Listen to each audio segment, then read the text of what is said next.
জি। আমি একজন rejected person, embassy rejected. মানে সর্বপ্রথম আমি আম্মাকে ফোন দিছি, কারণ তখন ওনার রিঅ্যাকশনটা কি রকম ছিল? আম্মা তো আম্মুকে ফোন দিছেন? আম্মা তো নামাজের বিছনায়, আমি ফোন দেওয়ার পরে আম্মা নামাজের বিছনায়। আচ্ছা আচ্ছা তত মধ্যে আমি বলছি তাহলে আব্বার কাছে ফোন দাও। আব্বার কাছে বলার সাথে সাথে চোখ দিয়ে পানি চলে আসছে। আচ্ছা। আসসালামু আলাইকুম ভাই, ভালো আছেন? ওয়ালাইকুম আসসালাম। আচ্ছা, আপনি তো ভিসা পেয়েছেন তাই না? জি। আচ্ছা, আপনার পরিচয়টা যদি একটু দিতেন কষ্ট করে। আমি মোহাম্মদ শরীফুল ইসলাম। আচ্ছা আমি ব্রাহ্মণবাড়িয়া জেলার মজিদপুর ইউনিয়ন দারমা গ্রামের সন্তান।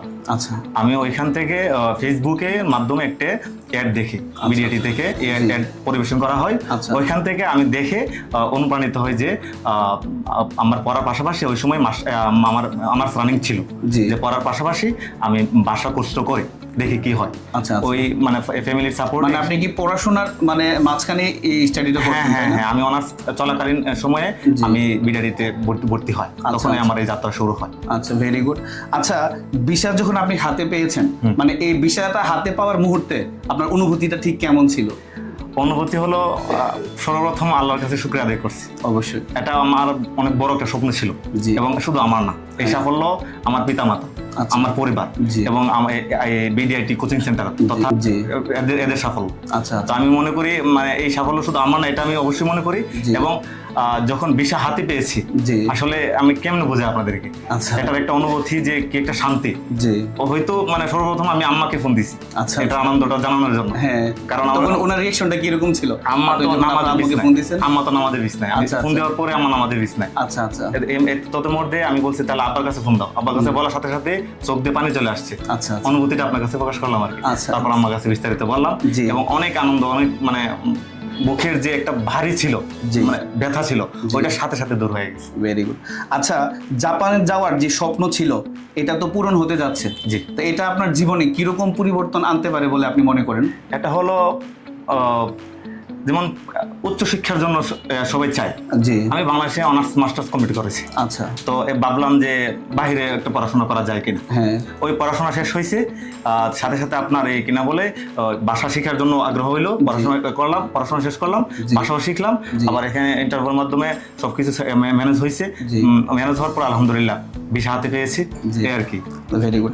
আচ্ছা, এই ভিডিআইটি আপনার এই যে সেতু বন্ধনটা তৈরি করলো, আপনার যে দীর্ঘদিনের একটা আকাঙ্ক্ষা ছিল, একটা চাহিদা ছিল, আপনার শখ ছিল, আপনার ভিশন ছিল যে আপনি দেশের বাইরে পড়াশোনা করবেন বা জব করবেন, এই সেতু বন্ধন তৈরি করতে ভিডিআইটি যে ভূমিকা পালন করেছে তাদের জন্য আপনি কি বলবেন, বা কোনো কৃতজ্ঞতা প্রকাশ করতে চান কিনা তাদের প্রতি? অবশ্যই কৃতজ্ঞতা প্রকাশ করি, এই জন্য যে আমি কোনো কিছুই জানতাম না। আচ্ছা। জাপানের ব্যাপারে কোনো কিছুই জানতাম না। জি। কিন্তু ওই যে বিডিআইটি থেকে একটা অ্যাড দেওয়া হয়েছিল, ফেসবুকে আমি দেখেছি, দেখার মাধ্যমে আমি অনুপ্রাণিত হইলাম যে দেখি আমার ব্রাহ্মণবাড়িয়া জেলাতে যদি এরকম একটা কোচিং সেন্টার হয়েছে, ওইখান থেকে পড়াশোনা করে কোনো কিছু করা যায় কিনা।